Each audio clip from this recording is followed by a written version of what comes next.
சென்னையில் நடைபெற்று வரும் முழு அடைப்பு போராட்டம் குறித்து எமது செய்தியாளர் பாஸ்கரனிடம் கேட்கலாம். பாஸ்கர், சொல்லுங்க, சென்னையில பந்த் எந்த அளவில் நடந்து வருகிறது? கடைகள் திறக்கப்பட்டிருக்கிறதா? பேருந்துகள் வழக்கம் போல இயக்கம் எப்படி இருக்கிறது? அது பற்றி சொல்லுங்க. திராவிட முன்னேற்ற கழகம் ஒருங்கிணைத்த அனைத்து கட்சி கூட்டத்தில் எடுக்கப்பட்ட முடிவின்படி இன்று முழு அடைப்பு போராட்டமானது தமிழகம் முழுவதும் நடைபெறுகிறது. இருந்தபோதும் சென்னையில் காலை முதலே மக்களுக்கு எவ்வித பாதிப்புமின்றி போக்குவரத்து சேவையானது தொடர்ந்து கிடைக்கக்கூடிய வாய்ப்புகளாகவே இருக்கிறது. சாலைகளில் பேருந்துகள் ஓடுகின்றன வழக்கம் போல. அது மட்டும் இல்லாமல் ஆட்டோக்களுடைய சேவைகள் இருக்கிறது. மக்கள் எவ்வித சிரமமின்றி வழக்கமான பணிகளை மேற்கொள்வதற்கான அனைத்து வசதிகளும் இருக்கிறது. வழக்கமான சேவைகள் இருக்கும் காரணமாக எவ்வித பிரச்சனையும் பொதுமக்களுக்கு இல்லை. இருந்தபோதும் முழு அடைப்பு போராட்டம் தொடர்ந்து நடைபெறும். பல்வேறு இடங்களில் கட்சியினுடைய முக்கிய தலைவர்கள் கலந்து கொள்ளக்கூடிய ஆர்ப்பாட்டங்கள் சென்னை மட்டுமில்லாமல் தமிழகம் முழுவதும் நடைபெறும் என்று திராவிட முன்னேற்ற கழகம் சார்பாக ஒருங்கிணைத்த அனைத்து கட்சி கூட்டத்தில் முடிவெடுக்கப்பட்டது. அதன் அடிப்படையில் சைதாப்பேட்டையில் இன்று நடைபெறக்கூடிய ஆர்ப்பாட்டத்தில் இந்திய கம்யூனிஸ்ட் கட்சியினுடைய மாநில செயலாளரான முத்தரசன், அதேபோல் மார்க்சிஸ்ட் கம்யூனிஸ்ட் கட்சியினுடைய மாநில செயலாளரான ஜி ராமகிருஷ்ணன், விடுதலை சிறுத்தைகள் கட்சியினுடைய தலைவர் தொல் திருமாவளவன் ஆகியோர் கலந்து கொள்ள உள்ளனர். இதே போல திருவாரூரில் நடைபெறக்கூடிய ஆர்ப்பாட்டத்தில் ஸ்டாலின் கலந்து கொள்ள உள்ளார். இதுபோல பல்வேறு இடங்களிலும் அனைத்து கட்சி கூட்டத்தில் எடுக்கப்பட்ட முடிவின்படி கட்சியினுடைய முக்கிய தலைவர்கள் கலந்து கொள்ளக்கூடிய ஆர்ப்பாட்டங்கள் பல்வேறு இடங்களில் நடைபெறுகிறது. தமிழகத்தில் பொறுத்தவரை முழு அடைப்பு போராட்டமானது தொடர்ந்து நடைபெறக்கூடிய நிலையில் எவ்வித பாதிப்பும் சென்னையில் இல்லைன்னே சொல்லலாம். வழக்கமாக பேருந்துகள் சேவைகள் தொடர்ந்து இயங்கிக் கொண்டிருக்கின்றன. வேலைக்கு செல்பவர்கள் வேலைக்கு சென்று கொண்டிருக்கின்றனர். கல்லூரிகளில் செல்லக்கூடிய மாணவ மாணவிகள் தொடர்ந்து கல்லூரிக்கு செல்லக்கூடிய காட்சியை நம்ம பார்க்க முடிகிறது. பள்ளிகளுக்கு விடுமுறை விடப்பட்டதன் காரணமாக சாலையில் போக்குவரத்து என்பது குறைவாக இருக்கிறது. பெற்றோர்கள் தங்களுடைய பிள்ளைகளை அழைத்துக் கொண்டு பள்ளிகளுக்கு செல்வதற்கான வாய்ப்பு இல்லாத நிலை இருக்கிறது. இருந்தபோதும் பள்ளிக்கு செல்லக்கூடியவர்கள் தொடர்ந்து பணிக்கு சென்று வந்தம் இருக்கின்றனர். ஆட்டோ சேவை தொடர்ந்து வழங்கப்பட்டு வருகிறது. மக்கள் அதை பயன்படுத்தி வருகின்றனர். பேருந்து சேவை தொடர்ந்து இயக்கப்பட்டு வருகிறது. இதன் காரணமாக சென்னையில் எவ்வித பாதிப்புமின்றி தொடர்ந்து முழு அடைப்பு போராட்டமானது தொடர்ந்து நடைபெற்று வருகிறது. இருந்தபோதும் மக்களுக்கு எவ்வித பாதிப்பும் இல்லை. பாஸ்கரன், அதாவது சென்னையில் வழக்கம் போல பேருந்துகள் இயக்கப்படுகிறது, நம்ம அதை பார்க்க முடிந்தது.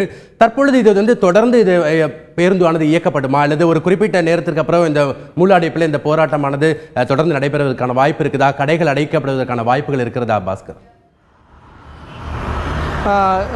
அதாவது கடைகள் அடைப்பதற்கான அறிவிப்புகளை ஏற்கனவே திராவிட முன்னேற்ற கழகம் ஒருங்கிணைத்த அனைத்து கட்சி கூட்டத்துக்கு விவசாயிகளுக்கு நலனுக்காக அறிவிக்கப்பட்ட இந்த முழு அடைப்புக்கு தங்களுடைய ஆதரவுகளை தருவதாக ஏற்கனவே இரு பேரவையும் வணிகர் சங்கங்களினுடைய பேரமைப்பும் ஏற்கனவே ஆதரவு தெரிவித்திருக்கின்றன.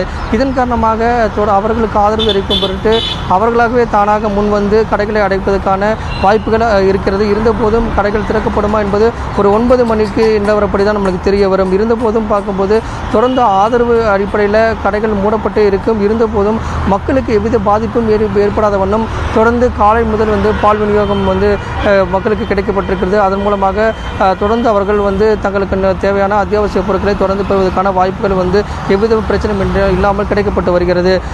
நீங்கள் கேட்டது போல ஒரு 8 மணி முதல் அனைத்து கட்சி கூட்டத்தில் எடுக்கப்பட்ட முடிவின்படி பல்வேறு இடங்களில் ஆர்ப்பாட்டங்கள் நடைபெறுகிறது. ஆர்ப்பாட்டங்கள் சாலை மறியலாக மாறும் பட்சத்தில் போக்குவரத்து பாதிப்பு ஏற்படும். இருந்தபோதும் காவல்துறையுடைய பாதுகாப்பு தமிழகம் முழுவதும் 1 லட்சம் காவல்துறையினர் பாதுகாப்பு பணியில் ஈடுபட்டு வருகின்றனர். சென்னை பொறுத்தவரை 18,000 காவலர்கள் பாதுகாப்பு பணியில் ஈடுபட்டு வருகின்றனர். மக்களுக்கு எவ்விதமான சிரமங்களும் இன்றி தொடர்ந்து வழக்கமான சேவை வழங்குவதற்கான பாதுகாப்பு பணியில் காவலர்கள் ஈடுபட்டு வருகின்றனர். சாலை மறியலில் ஈடுபடும் பட்சத்தில் அவர்கள் உடனடியாக கைது செய்யப்படுவார்கள் அப்படிங்கிறது தான் காவல்துறையுடைய தகவலாக இருக்கிறது. ஆர்ப்பாட்டங்கள் ஏற்கனவே அவர்கள் அனுமதி பெற்ற இடங்களில் ஆர்ப்பாட்டம் நடப்பதற்கான வாய்ப்புகள் இருக்கிறது. ஆனால் ஆர்ப்பாட்டத்தை மீறி சாலை மறியலாக அது மாறும்போது உடனடியாக ஆர்ப்பாட்டத்தில் ஈடுபட்டு சாலை மறியலில் ஈடுபடக்கூடியவர்கள் கைது செய்யப்படுவார்கள் அப்படிங்கிறத காவல்துறையுடைய எச்சரிக்கையாக இருக்குது. இதன் காரணமாக முழு அடைப்பு காலை முதலே அனைத்து கட்சி கூட்டத்தில் எடுக்கப்பட்ட முடிவின்படி தொடர்ந்து நடைபெற்று வந்தாலும் மக்களுக்கு எவ்வித பாதிப்பும் இல்லை. போக்குவரத்துக்கு மக்களுக்கு இடையூறு ஏற்படுத்துவரை உடனடியாக கைது செய்ய காவல்துறை உத்தரவிட்டிருக்கிறது. இதன் காரணமாக தற்போது வரை எவ்விதமான பிரச்சனையும் சென்னையை சுற்றி உள்ள பகுதிகளில் இல்லை. இருந்தபோதும் இது தொடர்ந்து நீடிக்குமா என்பது பொறுத்து தான் பார்க்க பார்க்க வேண்டும். 9 மணிக்கு மேலாக கட்சியினுடைய தலைவர்கள் பங்கேற்கக்கூடிய ஆர்ப்பாட்டங்கள், போராட்டங்கள் அடுத்த கட்டத்துக்கு சென்று சாலை மறியலாக மாறும்போது போக்குவரத்துக்கு இடையூறு ஏற்படும். அவர் உடனடியாக கைது செய்யப்படுவார்கள். பாதுகாப்பு பணியில் ஈடுபடக்கூடிய போலீசார் மக்களுக்கு எவ்விதமான பாதிப்பும் இல்லாமல் தொடர்ந்து வழக்கமான சேவைகளை பெறுவதற்கான அனைத்து பாதுகாப்பு ஏற்பாடுகளையும் காவல்துறை தொடர்ந்து வழங்கப்பட்டு வருகிறது. சென்னையில் பல்வேறு இடங்களில் முக்கியமான மக்கள் அதிகமாக கூடக்கூடிய இடங்கள், பேருந்து நிலையங்கள், ரயில் நிலையங்கள், எக்மோர் ரயில் நிலையம், சென்ட்ரல் ரயில் நிலையம் உள்ளிட்ட பல்வேறு இடங்களில் காவல்துறை தொடர்ந்து பாதுகாப்பு வழங்கப்பட்டு வருகிறது. கோயம்பேடு பேருந்து நிலையம், அண்ணா சாலையில் இருக்கக்கூடிய பேருந்து நிலையம் உள்ளிட்ட பல்வேறு இடங்களிலும் பணிமனைகளிலும் தொடர்ந்து காவலர்கள் பாதுகாப்பு பணியில் ஈடுபட்டு வருகின்றனர். பாஸ்கரன், அதை நீங்க குறிப்பிடும் போது பல்வேறு கடைகள் செயல்பட்டு கொண்டிருக்குன்னு சொன்னீங்க. தமிழகத்தின் பல பகுதிகளிலிருந்து வேலை நிமித்தமாக சென்னையில நிறைய மக்கள் தங்கியிருக்காங்க. இவர்களுடைய உணவுக்காக ஹோட்டல்கள் திறக்கப்படுவதற்கான வாய்ப்புகள் இருக்கா? அதற்கான அடையாளங்கள் அங்கே ஏதாவது தென்படுகிறதா பாஸ்கரன்? முழு அடைப்பு போராட்டத்தின் ஒரு கட்டமாக ஓட்டல்களும் தங்களுடைய ஓட்டல் உரிமையாளர்களும் தங்களுடைய ஆதரவுகளை தெரிவித்த வண்ணம் தாங்களாக முன் கடைகளை மூடினால் மட்டுமே பிரச்சனைகள் எழும். இருந்தபோதும் அண்ணா சாலையை பொறுத்தவரை தற்போது வரை கடைகள் ஒரு சில கடைகள் திறந்திருக்கக்கூடிய காட்சியில் நம்ம பார்க்க முடிகிறது. இதன் காரணமாக வெளியூரிலிருந்து இங்கே சென்னையில் தங்கக்கூடிய மக்களுக்கு எவ்வித பாதிப்பும் இருக்கக்கூடிய வாய்ப்புகள் குறைவாக இருக்கிறது. சில ஓட்டல்கள் திறந்திருக்கக்கூடிய காட்சிகள் நம்ம பார்க்க முடிகிறது. அதை அவர்கள் பயன்படுத்திக் கொள்ளக்கூடிய வாய்ப்புகள் இருக்கிறது. கடைகள் ஒரு சில கடைகள் மட்டுமே அடைக்கப்பட்டிருக்கிறது. போக்குவரத்து சேவைகள் எளிதாக கிடைக்கிறது. கடைகள் சில கடைகள் திறந்திருக்கக்கூடிய காட்சியை நம்ம பார்க்க முடிகிறது. தற்போது மணி 7 மணி நிலவரப்படி தான் தற்போது இந்த காட்சிகள் நமக்கு கிடைக்கப்படுகிறது. தொடர்ந்து 8 மணி முதல் 9 மணிக்கு இந்த காட்சிகள் மாறக்கூடிய வாய்ப்புகள் இருக்கிறது.